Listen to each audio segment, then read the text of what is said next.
يا أيها الذين آمنوا اجتنبوا كثيرا من الظن إن بعض الظن إثم ولا تجسسوا ولا يغتب بعضكم بعضا أيحب أحدكم أن يأكل لحم أخيه ميتا فكرهتموه واتقوا الله إن الله تواب رحيم.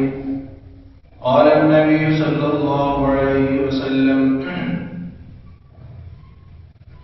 الغيبة أشد من الزنا. وقال النبي صلى الله عليه وسلم المسلم من سلم المسلمون من لسانه ويده أو كما قال عليه الصلاة والسلام. صدق الله العظيم وصدق رسوله النبي الكريم ونحن على ذلك لمن الشاهدين والشاكرين والحمد لله رب العالمين.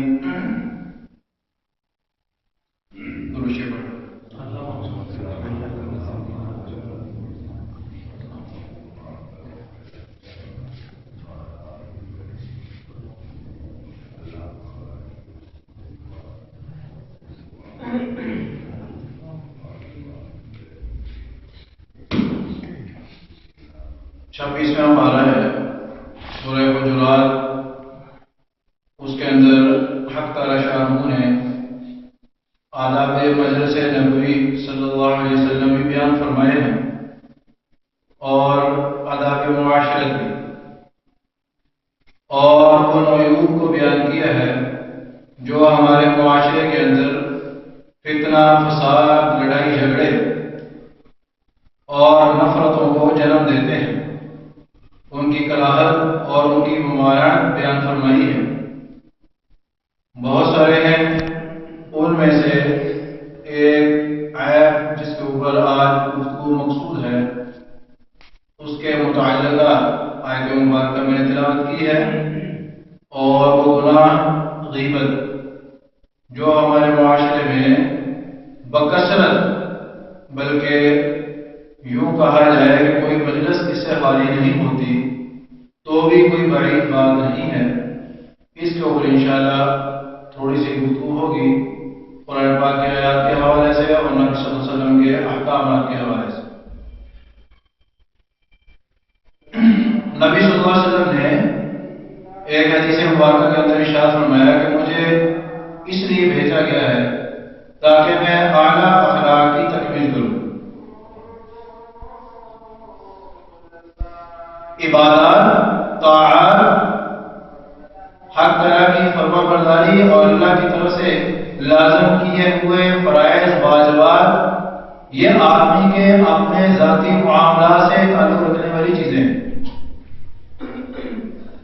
ان سے زیادہ نبی صلی اللہ علیہ وسلم نے معاملات کے اوپر اور حق العباد کے اوپر توجہ دی. جب تک ان کے اوپر آدمی کاربند نہیں ہوگا وہ حقوق اللہ کے اوپر کاربند نہیں ہو سکتا. بہت سارے معاملات ہیں جن کے اندر آپ صلی اللہ علیہ وسلم نے اس طرح کی وعیدیں بیان کی ہیں کہ عبادات قبول نہیں ہوتی، وجہ حق العبد کے اندر پتہ ہی. تو اس طرح یہ جو غیبت ہے اس کے بارے میں قرآن مجید میں اللہ تعالیٰ نے جو آیت پڑھی ہے اس کے اندر اللہ تعالیٰ فرماتے ہیں اے ایمان والو نہ جاسوسی کرو اور نہ بدگمانیاں پیدا کرو اور نہ آپس میں غیبت کرو. اسباب بھی بیان کرتی ہے غیبت کے کیوں ہوتی ہے، اور غیبت سے ممانعت بھی بیان کرتی ہے، اور ساتھ یہ بھی بتا دیا کہ اگر جرم ہو چکا ہے تو دروازے کو رہنے دو، لیکن رجوع بہت ضروری ہے. تو اللہ تعالیٰ فرماتے ہیں لا یغتب بعضکم بعضا، تم میں سے کوئی ایک کسی کی غیبت مت کرے. ایک بات اس میں یہ سمجھنے والی ہے کہ یہاں اللہ نے یہ فرمایا کوئی ایک دوسرے کی غیبت نہ کرے، یہ نہیں کہا کوئی مسلمان کی غیبت نہ کرے. گفتگو پیچھے چلتی آ رہی ہے بار بار، لیکن ایک اسلامی سلطنت میں جو رہنے والے مسلمان ہیں، آپ جانتے ہیں کہ جیسے ایک مسلمان کی عزت مال آپ محفوظ ہے، بالکل اسی طریقے سے رہنے والا وہاں کا اس کی بھی عزت مال آپ محفوظ ہے۔ جب اس کی عزت مال آپ محفوظ ہے تو غیبت اور اس طرح کے جو متعلقہ باتیں ہیں، جو احکام ایک مسلمان کے بارے میں ہوں گے وہی کافر کے بارے میں بھی ہوں گے، کیونکہ عزت مال مسلمان کی محفوظ تو کافر کی بھی محفوظ ہے۔ اگر غیبت کریں گے تو غیبت جیسے مسلمان کے بارے میں حرام ہے تو کافر کے بارے میں کرنا بھی حرام ہے، جب جو مسلمان سلطنت کا باشندہ ہو۔ تو اللہ تعالیٰ نے فرمایا ایک دوسرے کی غیبت مت کرو، وجہ فرمایا تم میں سے کوئی بندہ یہ پسند نہیں کرتا کہ اپنے مردہ بھائی کا گوشت کھائے، کوئی پسند نہیں کرتا، کراہت والی چیز ہے، ناپسندیدہ چیز ہے۔ جب کوئی پسند نہیں کرتا تو پھر یہ غیبت کر کے اس گناہ کے مرتکب کیوں ہوتے ہیں؟ اور ایسے واقعات نبی صلی اللہ علیہ وسلم کے دور میں موجود ہیں، شاہد ہیں، جن میں آپ صلی اللہ علیہ وسلم نے عملی طور پہ اس بات کو واضح کر دیا کہ ان لوگوں نے غیبت کی ہے، در حقیقت مردہ بھائی کا گوشت ہے۔ دو خواتین کے بارے میں واقعات کہ نبی صلی اللہ علیہ وسلم کے سامنے کو پیش کیا گیا، غالباً روزے کی کیفیت میں تھی، اللہ تعالیٰ نے پیش فرمایا روزے کی کیفیت میں تھی، وہ بھوک بہت شدت سے لگی، پیاس بہت شدت سے لگی، نبی صلی اللہ علیہ وسلم کے پاس پیش کیا گیا، آپ نے فرمایا مردہ بھائی کا گوشت ہے، اس کی وجہ سے یہ کیفیت پیدا ہوئی، کوئی چیز کھائی وہ منکر ہوئی، تو آپ نے فرمایا کشت لے گیا ادھر کیا کرو، کیا کہ اندر سے گوشت کے لوٹنے نکلے، فرمایا یہ کیا ہے؟ تو انہوں نے کہا ہم نے تو کھایا نہیں، آپ نے فرمایا جو غیبت کی ہے وہ اس کا اثر ہے۔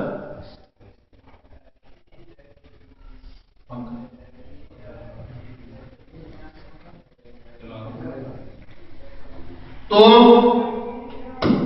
اس آیت میں اللہ تعالیٰ نے غیبت کی حرمت بیان کی ہے، اور نبی صلی اللہ علیہ وسلم نے فرمایا الغیبت اشد من الزنا، غیبت زنا سے بدتر ہے۔ اس کی وجہ علماء نے بیان کی ہے کہ نبی صلی اللہ علیہ وسلم نے اس کو زنا سے بدتر کیوں کہا ہے؟ اس کی وجہ یہ ہے کہ زنا کرنے والا آدمی زنا کو جرم سمجھتا ہے، نتیجہ توبہ کی توفیق ہو جاتی ہے۔ غیبت کرنے والا آدمی غیبت کو گناہ ہی نہیں سمجھتا، ابتدا یہاں سے کرتے ہیں۔ ہم یہ بات اپنے منہ میں بھی کہنے کے لیے تیار ہیں، ہم حق بات کر رہے ہیں۔ ایک مجلس میں نبی صلی اللہ علیہ وسلم نے صحابہ سے پوچھا، جانتے ہو غیبت کس کو کہتے ہیں؟ صحابہ نے کہا یا رسول اللہ آپ ہی فرما دیجیے، دو طرح کی روایات ہیں۔ تو آپ نے فرمایا کہ غیبت کہتے ہیں کسی کی برائی کو اس کی پشت کے پیچھے بیان کرنا کہ اگر اس کو پتا چلے تو اس کو برا محسوس کرے۔ صحابہ نے کہا یا رسول اللہ اگر وہ برائی اس کے اندر موجود ہو پھر بھی؟ فرمایا تبھی تو غیبت۔ اور ہم حق بات کرنے کے لیے حق بات کی آڑ میں غیبت کرتے اور کتنا بڑا گناہ ہے۔ آپ صلی اللہ علیہ وسلم جب معراج کے لیے تشریف لے گئے تو آپ نے وہاں پر کچھ لوگوں کو دیکھا کہ لوہے کے ناخنوں کے ساتھ اپنے چہرے اور جسموں کو نوچ رہے۔ تو نبی صلی اللہ علیہ وسلم نے جبرائیل سے پوچھا یہ کیا ہے؟ تو جبرائیل علیہ السلام نے عرض کی یہ وہ لوگ ہیں جو لوگوں کی عزتوں کو نوچتے تھے، اللہ نے ان کے اوپر یہ عذاب اور سزا مسلط کی ہے کہ یہ قیامت تک اپنے جسموں کو یوں ہی نوچتے رہیں۔ اس لیے یہ جتنے جرائم ہیں اور ابتدا یہی ہوتی ہے، نفرتوں کی، لڑائیوں کی، جھگڑوں کی۔ ایک آدمی ایک کی برائی بیان کرتا ہے، وہ برائی اس سے آگے نکلتی اس آدمی تک پہنچتی ہے، اس کو برا محسوس ہوتا ہے، دل میں نفرت کے بیچ کھڑے ہو جاتے ہیں۔ اور نبی صلی اللہ علیہ وسلم نے ترغیب یہ دی ہے کہ اپنی مجالس اور ان کے اندر ہونے والی گفتگو بات چیت میں محتاط رویہ اختیار کریں، اور غیبت صرف گفتگو تک محدود نہیں ہے۔ آپ صلی اللہ علیہ وسلم نے ایک بار عائشہ رضی اللہ تعالیٰ عنہا نے نبی صلی اللہ علیہ وسلم کے سامنے کسی خاتون کا ذکر کیا، وہ کچھ چھوٹے قد کی تھی، تو ہاتھ سے اشارہ کیا کہ وہ اس طرح کی۔ آپ صلی اللہ علیہ وسلم نے فرمایا کہ عائشہ ایسی بات کی ہے تم نے کہ اس کی بدبو سے سارا معاشرہ متعفن ہو جائے اگر یہ ظاہر ہو جائے تو وجہ کیا حقارت ہے؟ غیبت ہوتی اسی لیے اپنے آپ کو افضل سمجھنا، دوسرے کو حقیر سمجھنا۔ اگر ہم دوسرے کو صحیح سمجھتے ہیں، اپنے برائیوں اور عیوب پر نظر ہو، کبھی بھی ایسے موقع نہ آئے۔ یہ موقع تبھی آتے ہیں جب ہم اپنے کو افضل سمجھتے ہیں اور دوسرے آدمی کو ہم حقیر جانتے ہیں۔ تکبر بھی اس کے اندر، حقارت بھی اس کے اندر، اور برائی غیبت کی تو ہے ہی۔ تو آج انہوں نے فرمایا کہ ہاں اگر اس کے اندر وہ برائی پائی جاتی ہے اور اس کے پیچھے بیان کر رہے ہو تبھی غیبت ہے، اور اگر اس کے اندر وہ برائی نہیں پائی جاتی پھر بیان کرتے ہو، یہ بہتان ہے۔ دو جرم، ایک اس کی عزت اور عفت کو داغدار کرنا، اور دوسرا یہ کہ آپ نے اس کی غیبت کی۔ تو یہ اکبر الکبائر گناہ جو ہیں ان کے اندر ان کا شمار ہوتا ہے۔ حق اللہ جو ہے وہ اللہ چاہے معاف کر سکتے ہیں، معاف کرنے کو یہ بھی کر سکتے ہیں، لیکن اللہ کا رسول نہیں۔ حق اللہ اور حق العبد، حق اللہ اللہ چاہے تو معاف کر دیں، حق العبد جب صاحب حق جب تک معاف نہیں کرے گا اللہ تعالیٰ معاف نہیں کریں گے۔ ایک حدیث میں آتا ہے آپ صلی اللہ علیہ وسلم نے صحابہ سے پوچھا جانتے ہو غریب کون ہے، مفلس کون ہے؟ صحابہ نے عرض کی یا رسول اللہ، اللہ کا رسول ہی بہتر جانتا ہے کون ہے، ہمارے نزدیک تو غریب وہ ہے جس کے پاس درآمد درانے نہیں ہے۔ آپ نے فرمایا وہ مفلس نہیں ہے، حقیقی مفلس وہ ہے کہ وہ ڈھیروں نیکیاں لے کے اللہ کے پاس جائے گا، لیکن کیفیت یہ ہوگی کہ وہاں پر حق لینے والے لوگ اتنے جمع ہو جائیں گے کہ سارے کے سارے گناہ ہی اس کے پاس رہ جائیں گے۔ اس کو مالا، وہ اپنا حق لینے کے لیے آ گیا، کسی کی غیبت کی وہ حق لینے کے لیے آ گیا، کسی کو برا بھلا کہا وہ حق لینے کے لیے آ گیا، کسی کا مال پسند کر لیا وہ حق لینے کے لیے آ گیا۔ فرمایا کیوں قطار بن جائے گی، صاحب حق لیتے جائیں گے، ایک وقت آئے گا کہ ساری نیکیاں ختم اور برائیاں رہ جائیں گی، اور حق لینے والے اب موجود ہیں۔ تو اللہ تعالیٰ فرمائیں گے آپ جن کے حق اس نے دینے ہیں نیکیاں نہیں ہیں، تو جتنی عوض اس نے نیکیاں دینی تھی اس کے بدلے میں ان کے گناہ اس کے ساتھ پڑا۔ فرمایا اتنی نیکیاں لے کے جانا والا شخص، اور نیکی بڑی مشکل سے حاصل ہوگی، اخلاص والی، قبولیت والی نیکیاں حاصل کی، محنت کی، جستجو کی، مشقت برداشت کی، تکلیفیں برداشت کی، اور پھر سنبھالے رکھا۔ نیکی کر کے سنبھالنا بھی مشکل ہے، ورنہ بہت سارے گناہ ایسے ہیں جو نیکی کو ویسے ہی تباہ کر دیتے ہیں۔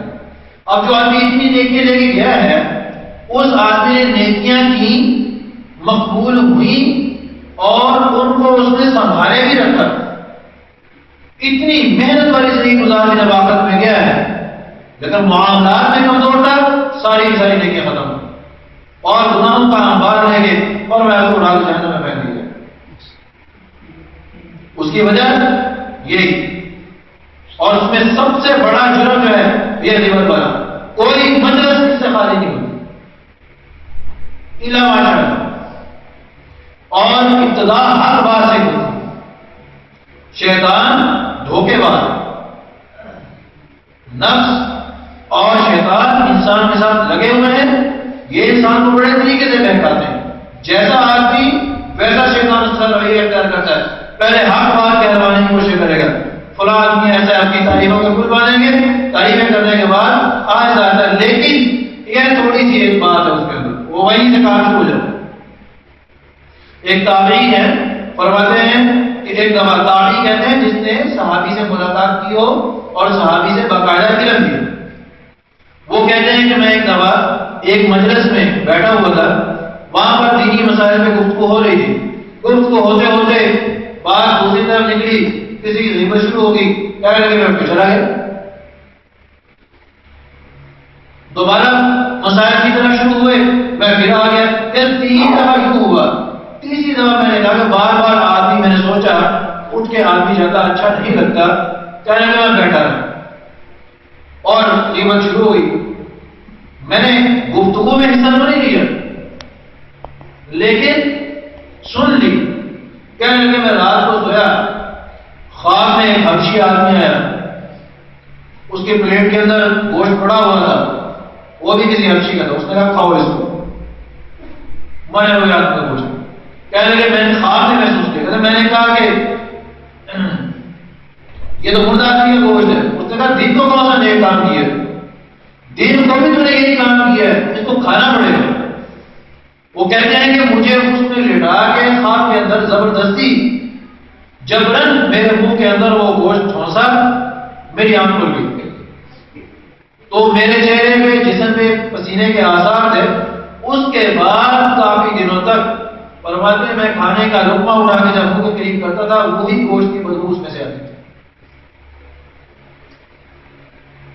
اور فرماتے ہیں اس کے بعد میں نے اپنی مجلس کے اندر اعلان کر دیا کہ میری مجلس میں جو بیٹھے گا نہ غیبت کرے گا نہ غیبت سنے گا. وہ حدث ہے. غالباً عون نام ہے رحمہ اللہ تعالی. اب ہمارے معاشرے میں سارے کام ہوتے ہیں اور ہمیں احساس کیوں نہیں ہوتا؟ اب ان کے ہاں یہ کام ہوا، خواب کے اندر وہ آدمی آیا اور اس نے یہ سارا معاملات کے ساتھ کیا. ہماری زندگی کے اندر یہ معاملات کیوں نہیں آتے؟ وہ اس کی وجہ کیا ہے کہ وہ اللہ کے مقرر لوگ ہیں. مقرر بننا کوئی خاصا نہیں ہے کہ فلاں شخص اللہ کا نیک بندہ بن سکتا ہے اور کوئی نہیں بن سکتا. اللہ نے طریق بتا دی ہے، نبی والا طریقہ اس کے اوپر چلو سارے اللہ کے مقرر بن سکتے ہیں. جو اللہ کے مقرر ہوتے ہیں اللہ تعالیٰ ان کو برائیوں کو رہنے نہیں دیتے. یہ نہیں کہ گناہ ہوگا نہیں، گناہوں سے معصوم ذات صرف انبیاء علیہ السلام کی. صحابہ کرام میں ان کو اللہ تعالیٰ نے گناہوں سے محفوظ کر دیے. بعض والے جتنے لوگ ہیں ان سے گناہ سرزد ہوتے رہتے ہیں، بشر ہیں. تو گناہ سے بچنے کا طریقہ ہے توبہ کرنے تو بچیں گے. اگر گناہ کا احساس ہی ختم ہو جائے، حدیث میں آتا ہے جب جرم کرتا ہے دل پہ ایک سیاہ رفتہ رکھتا ہے، توبہ کر لے صاف ہو جاتا ہے، توبہ نہ کرے پھر گناہ کرتا ہے، کرتے کرتے کرتے کرتے دل بالکل سیاہ ہو جاتا ہے. اور ایک وقت آتا ہے کہ توبہ کی توفیق ہی ختم ہو جاتی ہے، اور پھر اس سے بڑھ کے ایک مرحلہ آتا ہے کہ ایمان کی توفیق ختم ہو جاتی ہے. اور یہ وہ مرحلہ ہے جب آدمی دائرہ اسلام سے باہر نکل جاتا ہے. اور اسی کے بارے میں آپ نے فرمایا کہ ایک وقت آئے گا آدمی رات کو سوئے گا مسلمان، صبح اٹھے گا کافر، اور دن کافر والا رات مسلمان والی، رات مسلمان والی دن کافر والا، پتہ نہیں چلے گا. فتنے اتنے ہوں گے، رہنمائی کہاں سے ملے گی؟ اللہ اس کے رسول سے. تو ہمیں ان چیزوں کا احساس اس لیے نہیں ہوتا کہ ہماری زندگی اٹی پڑی ان چیزوں میں. اس حدیث یہ حدیث میں نے اسی لیے عرض کی ہے جس کے اندر آپ صلی اللہ علیہ وسلم نے فرمایا کہ دل سیاہ ہو جاتا ہے کہ ہماری زندگی بھری پڑی، ہمارے اندر جرم کا احساس ہی ختم ہو چکا ہے. ہم گناہ کرتے ہیں، ہمارے دل میں یہ احساس ہی پیدا نہیں ہوتا کہ یہ گناہ ہے. تو بہت بڑے خطرے کی بات ہے. اس لیے کہ نبی صلی اللہ علیہ وسلم نے ارشاد فرمایا کہ ایمان کا اعلیٰ ترین درجہ یہ ہے کہ انسان کوئی برائی دیکھے اس کو اپنے ہاتھ سے روکے. اتنی سخت نہیں ہے تو کوئی برائی دیکھے اس کو اپنی زبان سے روکے. اتنی بھی سخت نہیں ہے تو کم از کم اس برائی کو تو کم از کم دل سے برا سمجھے. اور جس کے دل سے یہ آگے فرمایا یہ ایمان کا کمزور ترین درجہ، یعنی اس کے بعد ایمان کا درجہ کوئی نہیں. یہ سب سے ادنا درجہ ہے کہ آدمی کے دل میں گناہ کے بارے میں گناہ ہونے کا احساس باقی رہے، اور جب گناہ ہونے کا احساس ہی ختم ہو جائے پھر ایمان کی خیر بنانے کی ضرورت ہے. کیونکہ اس کے بعد آپ نے ایمان کا درجہ رکھا ہی نہیں، بتایا ہی نہیں. اور ہمارے دلوں میں ان جرائم کا احساس اس لیے ختم ہو چکا ہے کہ ہماری زندگی ان جرائم میں بھری پڑی. کبھی ہم نے سوچا ہی نہیں. اور یہ جتنے معاملات ہیں، اجتماعی معاملات، ملکی معاملات، جتنے معاملات ہیں ان کے اندر جو تکلیفیں، جو مشقتیں، جو مصیبتیں جو آپ سے آتی ہیں آپ کی وجہ سے آتی ہیں. ہم کہتے ہیں ہمارے حکمران فلاں ایسا، آپ نے فرمایا اعمال ٹھیک کرو، جیسے اعمال ہوں گے ویسے تمہارے حکمران مسلط ہوں گے۔ اعمال ٹھیک کرے تو اللہ تعالیٰ انہی کی اصلاح کر دیں گے۔ اللہ تعالیٰ ایک آدمی کے دل کو بدلنے کے لیے اللہ کو مشکل پیش نہیں آتی۔ ایک روایت میں آتا ہے کہ اللہ کی یوں جیسے لوگوں کے درمیان میں ایک چیز یوں پلٹ دیتے ہیں، اللہ کے ہاتھ کب سے نہیں کھل دیتے۔ عبداللہ بن مبارک رحمہ اللہ ہے، بہت بڑے محدث گزرے ہیں، ان کی ابتدائی زندگی دیکھیں، گانے بجانے کی وجہ سے چلتی تھی، امیر زادے تھے، اور جب اللہ نے دل پلٹا، جس روایت کے اندر عبداللہ بن مبارک رحمہ اللہ علیہ اس روایت کو بغیر جرا کے قبول کیا جاتا، کہتے ہیں اس روایت میں عبداللہ بن مبارک ہے، اس کی تحقیق کرنے کی ضرورت نہیں، یہ قابل قبول ہے۔ زندگی کو تبدیل کریں، کیفیات کو تبدیل کریں، اعمال کی طرف آئے، اپنی فکر کریں، دوسرے کی فکر اس حد تک کہ وہ جہنم میں نہ جائے بس، لیکن اس کے عیوب کے پیچھے پڑنا اور جستجو میں رہنا اور مجلسوں کے اندر غیبتیں کرنا اور دوسرے کی برائیاں بیان کرنا، یہ چیزیں نفرتوں کے علاوہ کوئی چیز نہیں پیدا کرتی۔ امام بخاری رحمہ اللہ کے بارے میں آتا ہے، چھوٹی عمر میں یہ حافظ حدیث ہو چکے تھے، فرماتے ہیں جب سے مجھے پتہ چلا کہ غیبت حرام ہے، تب سے میں نے کبھی غیبت نہیں کی۔ اللہ قیامت دن سوال کرے گا اور کر سکتا ہے، لیکن مجھ سے یہ نہیں پوچھ سکتا غیبت کی ہے کسی، بہت بڑی بات۔ اس لیے یہ جو آیت کے اندر عیب غیبت والا بیان کیا گیا ہے، اللہ تعالیٰ نے اس کی بہت بڑی قباحت بیان کی، الغیبۃ اشد من الزنا، زنا سے بدتر ہے۔ اور اس سے بچنے کا طریقہ کیا ہے؟ اللہ کا ڈر، اللہ نے خود بیان کر دیا، فاتقوا اللہ، مجھ سے ڈرو۔ اللہ کا ڈر، اللہ کی یاد جس دل میں بس ہے وہ پھر ان گناہوں کے قریب نہیں آتا۔ قرآن میں آتا ہے، اللہ فرماتے ہیں وَأَمَّا مَنْ خَافَ مَقَامَ رَبِّهِ وَنَهَى النَّفْسَ عَنِ الْهَوَىٰ فَإِنَّ الْجَنَّةَ هِيَ الْمَأْوَىٰ۔ جس آدمی کے دل کے اندر یہ ڈر پیدا ہو گیا کہ میں نے اپنے رب کے سامنے کھڑا ہونا ہے، وہاں بڑی حق باتیں بتائی جائیں گی، جس نے جو کیا ہے اس کے عملوں کا بدلہ اللہ کے ذمہ ہے، اس کے اعمال اللہ کے ذمہ ہے، ہم ذمہ دار نہیں ہیں کہ اس کے بارے میں ہم حق لوگوں کو بتاتے ہوئے۔ غیبت کی اجازت ہے چند موقعوں پر، لیکن وہ ان میں سے یہ نہیں جو ہم سمجھتے، ان میں سے یہ نہیں جن کو ہم آڑ بنا کے کام کرتے ہیں مجموعی طور پہ۔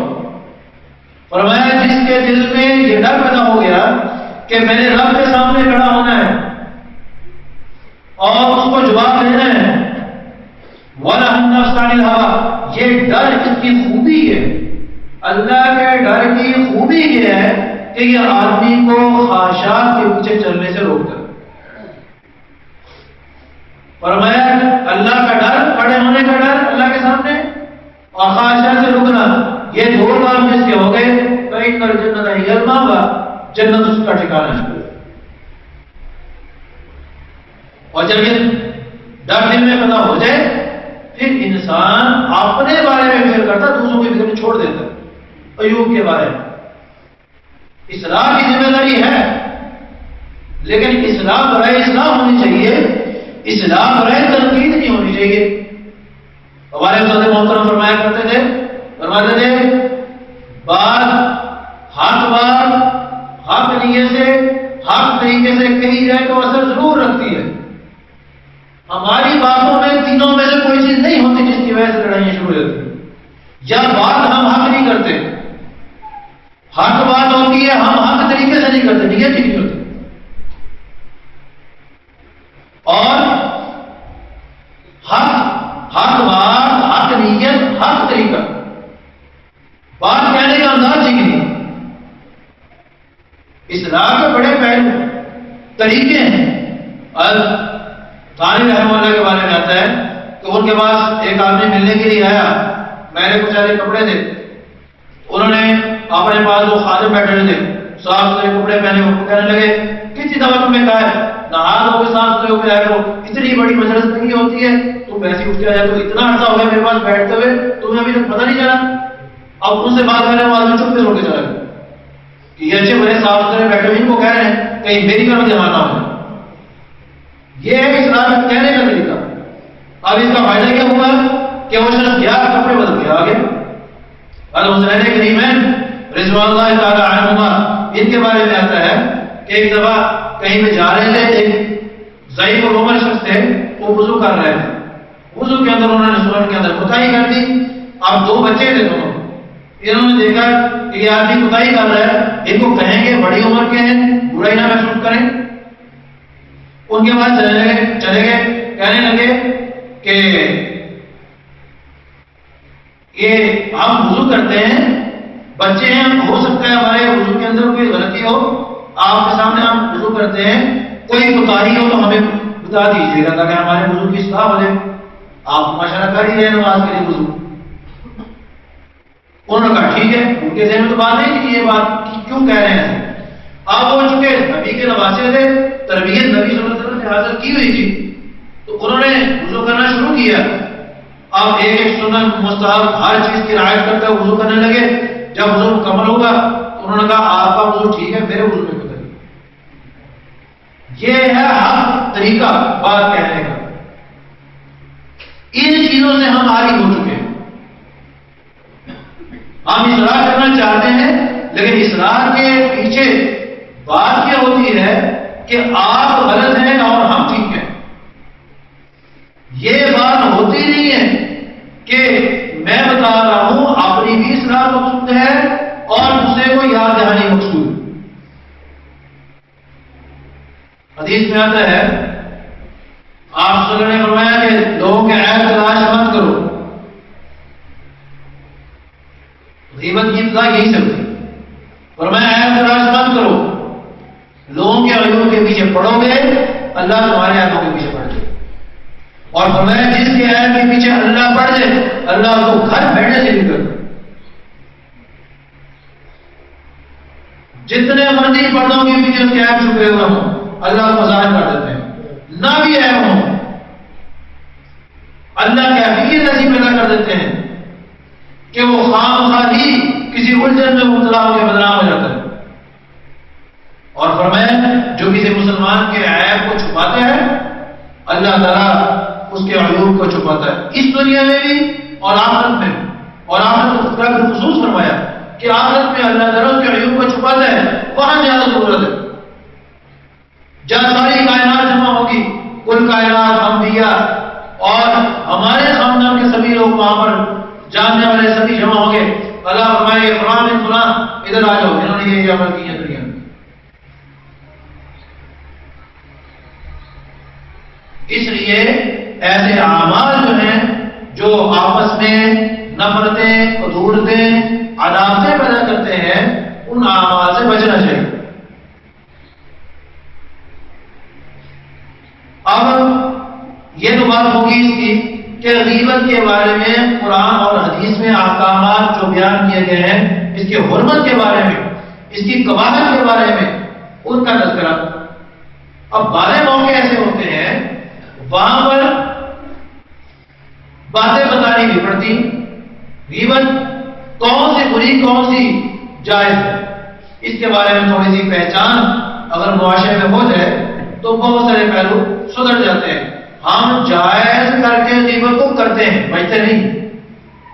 ایک چیز تھوڑی سی گنجائش ملے، فطرت یہ ہے انسان کی کہ جہاں گنجائش ملتی ہے وہ اس سے دو قدم آگے نکلنے کی کوشش کرتا ہے۔ اس لیے آپ صلی اللہ علیہ وسلم نے حدیث میں ارشاد فرمایا کہ ہر بادشاہ کی ایک حما ہوتی ہے، چراگاہ ہوتی ہے، اس کے گرد ایک باڑ ہوتی ہے۔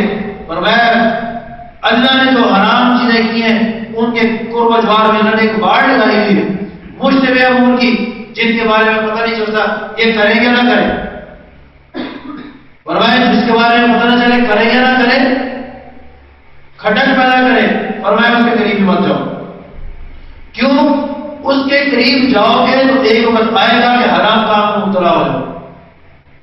اور گناہ کی تاریخی آپ سر نے یہ کی، فرمایا الاسم ما حاک فی صدرک، گناہ وہ ہے جو تیرے دل میں کھٹک پیدا کر دے، ڈر پیدا کر دے، اور تو اس بات کو نامقصد سمجھے کہ لوگ اس پر مطلع ہو. فرمایا جس ایسی بات تیرے لیے گناہ ہے. اب غیبت کے بارے میں، غیبت بھی چونکہ گناہ ہے، کون سی غیبت گناہ ہے اور کس حد تک جائز ہے، اس کے بارے میں علماء نے تقسیم فرمائی ہے، اور اس کے بارے میں بھی روایات ہیں. عائشہ صدیقہ رضی اللہ عنہا ایک دفعہ نبی صلی اللہ علیہ وسلم کے پاس بیٹھی ہوئی تھی، ایک شخص آئے دور تھے، آپ نے فرمایا انتہائی برا آدمی. جب پاس آیا آپ صلی اللہ علیہ وسلم اسے خوش اخلاقی سے میرے بٹھایا، بات کی، چلا گیا. عائشہ صدیقہ رضی اللہ عنہ نے سوال کیا، یا رسول اللہ وہ آدمی جب دور تھا آپ نے کہا کہ انتہائی برا آدمی ہے، اور جب پاس آیا آپ اس سے اچھا سلوک کیا. تو آپ نے فرمایا تو نے کبھی مجھے لوگوں کے ساتھ برے اخلاق سے ملتے دیکھا؟ میری عادت اور میری فطرت ہے کہ لوگوں سے اچھے اخلاق سے ملنا. باقی اس کے بارے میں جو میں نے کہا ہے وہ اس لیے میں نے کہا ہے کہ مجھے اس کے بارے میں شک تھا کہ یہ تیرے خاندان والوں سے کچھ معاملات کرے گا اور اس معاملات میں تجھے نقصان نہ دے تیرے گھر والوں کو، اس لیے میں نے اس کی تیرے سامنے بات رکھ لی کہ یہ آدمی ایسا ہے، اس طرح محتاط ہے. اب اس روایت سے آگے علماء نے دلیل پکڑی ہے کہ نبی صلی اللہ علیہ وسلم نے اس کے اندر اس بات کی گنجائش بتا دی ہے کہ ایسا آدمی جو کسی کی عزت کے در پہ ہو، اس کے مال کے در پہ ہو، اس کی جان کے در پہ ہو، یا ایسا آدمی کہ جس کے ساتھ دوسرے لوگ معاملات کرنا چاہتے ہوں اور ان کے مالوں میں دھوکے کا خطرہ ہو، فراڈ کا خطرہ ہو، وہاں پر اس کے بارے میں بتا دینا جائز ہے. نہیں بتائیں گے تو اس میں دوسرے کی عزت مال آبرو کے نقصان کا اندیشہ ہے. اسی طریقے سے جو آدمی اعلانیہ جرم کرتا ہے، شراب پیتا ہے، نعوذ باللہ زانی ہے، بدکار ہے، سود خور ہے، رشوت خور ہے، فرمایا کہ وہ اعلانیہ کام کر رہا ہے اور اس کو ان باتوں کا پتہ چل بھی جائے تو برا محسوس نہیں کرے گا. اس کی وجہ کہ وہ سامنے جو کر رہا ہے، روایت میں ہر گناہ کی معافی ہے، اس گناہ کی معافی نہیں کر اعلانیہ ہوتا. معافی کا مطلب کہ یہ جو گناہ ہے جو اعلانیہ کیا جاتا ہے، اس کے بارے میں لوگوں کو بتا دیا جائے کہ یہ آدمی ایسا ہے، تو چونکہ وہ کر کے لوگوں کو خود بتا رہا ہے تو گناہ نہیں ہے. گناہ غیبت کرنا گناہ نہیں ہے، لیکن اس کے بتانے سے مقصد اصلاح ہونا چاہیے کہ باقی لوگ اس سے اٹھنے بیٹھنے سے بچیں. لیکن یہ جو گنجائشیں دی ہیں، ان گنجائشوں میں یہ بات یاد رکھنی چاہیے کہ جہاں پر ان گنجائشوں میں اصلاح کا پہلو ہے، مثلا رشتے کے لیے لوگ آ جاتے ہیں پوچھنے کے لیے ایک دوسرے سے کہ آپ پڑوس میں رہتے ہیں کیسے ہیں، اب ان کے بارے میں جو صحیح بات ہے، حق بات ہے، وہ ان کو معقول طریقے سے بتا دینی چاہیے. تفسیر کے اندر جانے کی ضرورت نہیں ہے. آپ پوچھ رہے ہیں ہماری نظر میں کہ آپ کے لیے مناسب نہیں ہے، اتنا کہہ باقی تفصیلات کے اندر جانے کی ضرورت نہیں ہے کہ لمبی چوڑی بحث سے شروع کر دیں. اس کے علاوہ باقی جو جرائم لوگ اعلانیہ کرتے ہیں ان کے بارے میں بھی غیبت ہونے کی وجہ سے علماء نے لکھا مکروہ تو ہے، کیونکہ اس میں نہ دنیا کا فائدہ نہ آخرت کا فائدہ. اس کے لیے دعا کریں خیر خواہی کی، اور اس کے لیے دعا کریں کہ اللہ تعالیٰ اس کی اصلاح فرمائے اور اس کو ان عیوب سے پاک فرمائے جن کے اندر وہ مبتلا ہے. اور آپ صلی اللہ علیہ وسلم نے اسی کام کی ترغیب دی. تو بہرحال یہ جو گفتگو ہوئی ہے، اس ساری بات کا خلاصہ یہ ہے کہ اس آیت میں اللہ تعالیٰ نے معاشرت کی برائی غیبت سے بچنے کا حکم دیا ہے اور فرمایا واتقوا اللہ، اللہ سے ڈرو. اللہ کا ڈر یہ اعمال لکھے جا رہے ہیں، فرشتے ہر بات نوٹ کرتے ہیں. بعض دفعہ بہت سارے اعمال ایسے ہوتے ہیں کہ آدمی لا علمی میں کر بیٹھتا ہے. لا علمی کا مطلب کہ اس کے ذہن میں بھی نہیں ہوتا کہ میں نے یہ جرم کیا، لیکن وہ درج ہو جاتا ہے. آخرت میں جب آن بھرے گی، جیسے نیکی کے بارے میں آتا ہے کہ ایک آدمی اس کو پتہ ہی نہیں ہوگا کہ میں نے کلمہ شہادت اخلاص سے پڑھا ہوا ہے، وہ فرشتہ نکال کے لائیں گے، اس کی نیکی کو پلڑے میں رکھا جائے گا، وہ پلڑا جھک جائے گا. اسی طریقے طریقے سے برائیاں بھی ایسی ہیں. تو کسی برائی کو، یہ تو پھر بہت بڑی برائی ہے غیبت.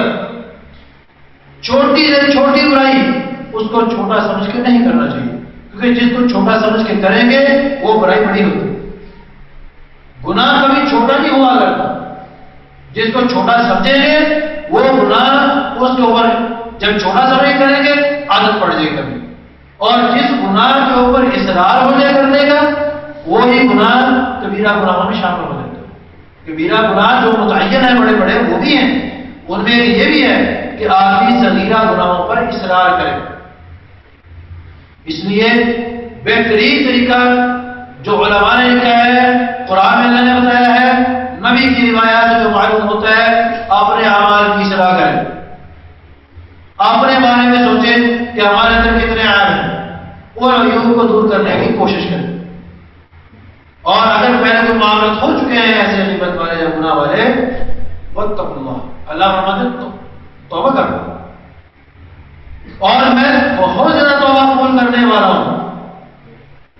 غیبت کے بارے میں تھوڑی سی جو عام طور پہ غلط فہمی سے تھوڑی سی پیدا ہو جاتی ہے کہ غیبت میں جس کی غیبت کی گئی ہے اس سے معافی مانگنا شرط ہے، تب گناہ معاف ہوتا ہے.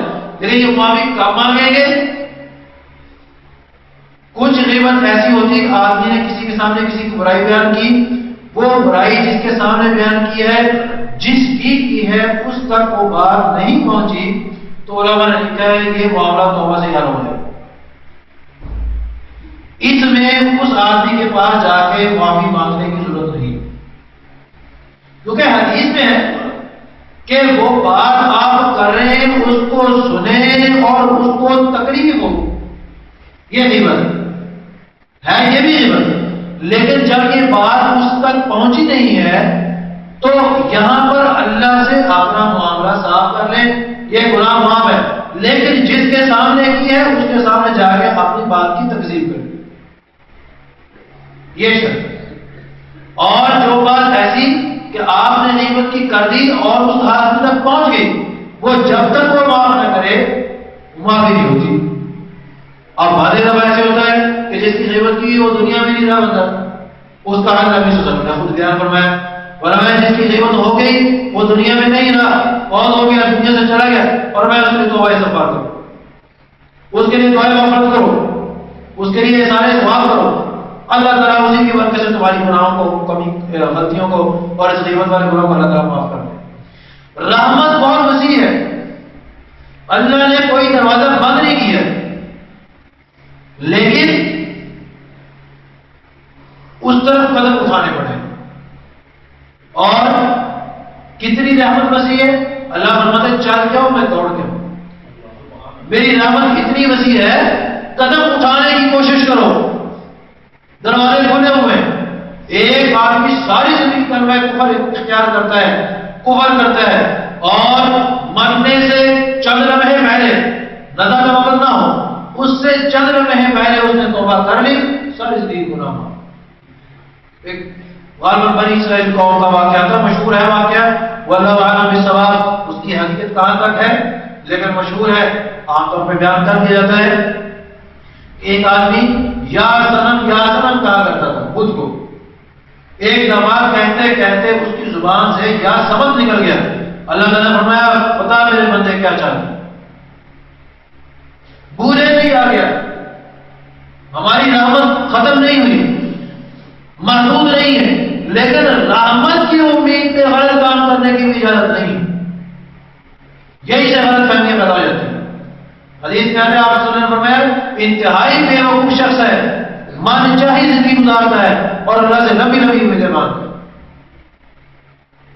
جہاں پر رحمت اور اللہ کی مغفرت کو بیان کیا گیا ہے، اس کے ساتھ ساتھ نبی صلی اللہ علیہ وسلم نے اللہ کی پکڑ کو بھی بیان کیا.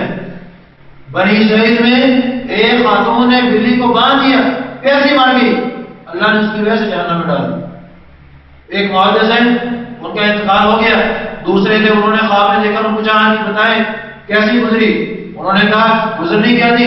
اللہ تعالیٰ نے فرمایا تیری ساری زندگی کی جو حدیث کا کام کیا ایک طرف، ایک دفعہ قلم کے ساتھ انہیں سیاہی لی اور لکھنے بیٹھا مکھی آ کے بیٹھ گئی، تو نے قلم روک دیا کہ پیاسی ہوگی، پی لے، اڑ جائے گی، دوبارہ سے آگے لگا جائے گی، اور میں تو نے میری مخلوق کے اوپر رحم کیا، میں نے تیرے اوپر رحم کر دیا، جاؤ جنت کا فیصلہ۔